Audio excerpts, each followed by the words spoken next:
Assembly వేదికగా ముఖ్యమంత్రి రేవంత్ రెడ్డి గారు, ఉప ముఖ్యమంత్రి బట్టి విక్రమార్క గారు తడిగుడ్డతో మాల సామాజిక వర్గం గొంతు కోసిరని చెప్పేసి మేము వాళ్ళని హెచ్చరించదలుచుకున్నాం.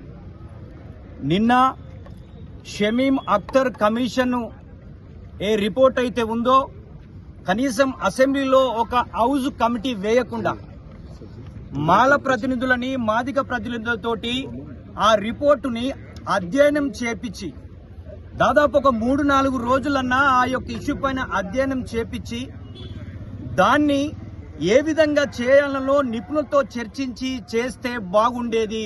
ముఖ్యంగా మాల సామాజిక వర్గానికి కాంగ్రెస్ పార్టీ ద్రోహం చేసిందని చెప్పేసి మేము భావిస్తా ఉన్నాం. మరి వర్గీకరణ చేసేటప్పుడు 2011 సెన్సెస్ ఉమ్మడి రాష్ట్రంలో చేశారు. మరి ఈరోజు 2024 సెన్సెస్ ప్రకారం 70 లక్షల మంది దళితులు ఉంటే అందులో 30 లక్షల మంది మాల సామాజిక వర్గం ఉన్నారు. మరి మాల సామాజిక వర్గానికి అన్యాయం చేసే విధంగా 5% రిజర్వేషన్ ఇవ్వడాన్ని మేము ముక్త కంఠంతో మాల సామాజిక వర్గం తీవ్రంగా ఖండిస్తా ఉన్నాం. మీరు నిజంగా 75 సంవత్సరాలుగా కాంగ్రెస్ పార్టీకి మాల సామాజిక వర్గం ఓటు వేసి గెలిపించినటువంటి చరిత్ర. మొన్న జరిగినటువంటి ఎన్నికల్లో కూడా యావత్ మాల సామాజిక వర్గమే ఓట్లు వేసి మీ ప్రభుత్వం రావడానికి కారణమైనటువంటి మాలల్ని ఉమ్మడి రాష్ట్రంలో రిజర్వేషన్లు కొట్టివేసింది. మరి ఈరోజు మీ రిజర్వేషన్ల వర్గీకరణ చేసేటువంటి పద్ధతిని తీవ్రంగా ఖండిస్తా ఉన్నాం. 10% మాదిగలకు 5% మాలల కంటే మాలా మాదిగ ఉపకులాలని ఒక గ్రూపులో పెట్టి వాళ్ళకు 3% రిజర్వేషన్ ఇవ్వాల్సి ఉండే. బి గ్రూపులో మాల సామాజిక వర్గాన్ని పెట్టి 5% ఇవ్వాల్సి ఉండే. అదేవిధంగా సి గ్రూప్లో పెట్టి మాదిగలకు 7% ఇవ్వాల్సి ఉండే.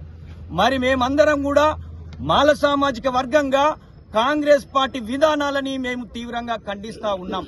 మీరు మాల వ్యతిరేక పార్టీ అని ఈరోజు నిన్నటి రోజు మీరు నిరూపించుకున్నారు. యావత్ తెలంగాణ మాలల జీవితంలో చీకటి రోజుగా మేమైతే భావిస్తా ఉన్నాం.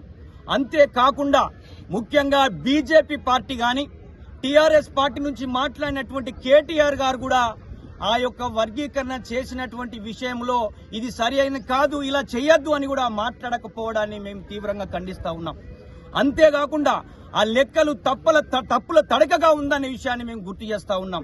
ఈ రోజు 2024 లెక్కల ప్రకారం 70 లక్షలుంటే 2011 ప్రకారం ఎలా చేస్తారనే విషయాన్ని మేము గుర్తు చేయదలుచుకున్నాం. అందుకే ఈ రోజు రాజకీయ పార్టీలందరికీ కూడా ఒక హెచ్చరిక చేస్తా ఉన్నాం.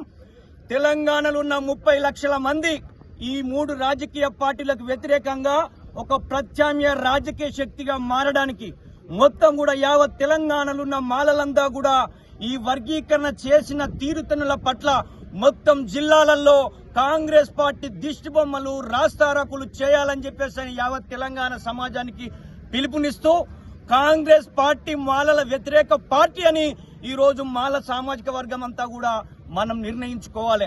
మన సామాజిక వర్గం నుంచి ఉపకులమైన బట్టి విక్రమార్క శాసన మండలిలో నువ్వు ప్రవేశపెట్టినటువంటి తీరును మేము తీవ్రంగా ఖండిస్తా ఉన్నాం.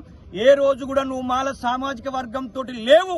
మాల సామాజిక వర్గం కోటాలో నువ్వు డిప్యూటీ సీఎం అయ్యావు, కానీ మాల సామాజిక వర్గానికి నువ్వు ఏం చేయాలని చెప్పేసి నిన్ను డిమాండ్ చేస్తూ యావత్ మాల సామాజిక వర్గం ఇటు కాంగ్రెస్ గాని బీజేపీ గాని టీఆర్ఎస్ పార్టీలకు వ్యతిరేకంగా ఒక ప్రత్యామ్నాయ రాజకీయ శక్తిగా మారడానికి మనమందరం కంకణబద్దులై మనమందరం సిద్ధంగా ఉండాలని చెప్పేసి విజ్ఞప్తి చేస్తా ఉన్నాం. సాక్షిగా రేవంత్ రెడ్డి, పట్టి విక్రమార్క గారు మాలల కన్నీరును మీరు చూసిర్రు. గతంలో ఉన్న 6% ఈ రోజు 5% కుదించడం సిగ్గుచేటు. ఈ కాంగ్రెస్ ప్రభుత్వం మేము మాల విద్యార్థులుగా భవిష్యత్ కార్యాచరణ ప్రకటించి రేపు జరగబోయే స్థానిక సంస్థల కాంగ్రెస్ పార్టీని బొంద పెడతాం. మాలల్ని తక్కువ స్థాయి చూస్తున్నారు.